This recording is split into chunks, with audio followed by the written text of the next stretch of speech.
ভারতের উত্তর পূর্বাঞ্চলীয় রাজ্য আসামে গত কয়েক দিনের টানা বর্ষণে আকস্মিক বন্যায় বিপর্যস্ত জনজীবন।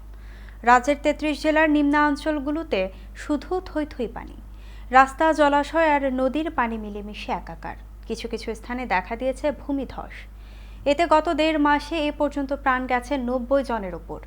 পানিবন্দী অবস্থায় আছে প্রায় অন্তত ২২,৭৫,০০০ মানুষ।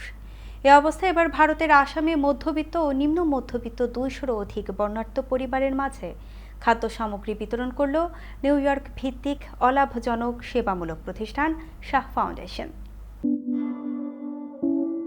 ভারতের উত্তর পূর্বাঞ্চলীয় রাজ্য আসামে গত কয়েকদিনের টানা বর্ষণে আকস্মিক বন্যায় দুর্দশার শেষ নেই।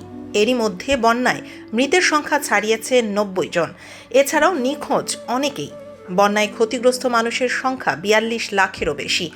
এ অবস্থায় এবার আসামের বন্যা দুর্গত এলাকার অসহায় জনগোষ্ঠীর পাশে দাঁড়িয়েছে নিউ ইয়র্ক ভিত্তিক সেবামূলক প্রতিষ্ঠান শাহ ফাউন্ডেশন।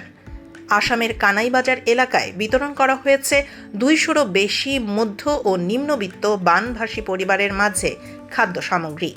আজ শাহ ফাউন্ডেশনের প্রতিষ্ঠাতা ও ট্রাস্টি শাহ জে চৌধুরীর উদ্যোগ ও সহযোগিতায় এ খাদ্য সহায়তা দেয়া হয়। এ প্রসঙ্গে শাহ জে চৌধুরী বলেন, বিভিন্ন বিপর্যয় আর দুর্যোগে শাহ ফাউন্ডেশন চেষ্টা করে ক্ষতিগ্রস্তদের পাশে দাঁড়ানোর। তারই ধারাবাহিকতায় এবার আসামের বন্যা দুর্গতদের মাঝে শাহ ফাউন্ডেশনের পক্ষ থেকে এই খাদ্য সহায়তা উপহার হিসেবে দেয়া হয়েছে। এই প্রচেষ্টাকে খুবই অপ্রতুল বলে উল্লেখ করে তিনি বলেন, এর মাধ্যমে বানভাসী একটি পরিবার যদি একদিনও সচ্ছলভাবে কাটাতে পারেন, তবেই ফাউন্ডেশনের এই উদ্যোগ সার্থক হবে।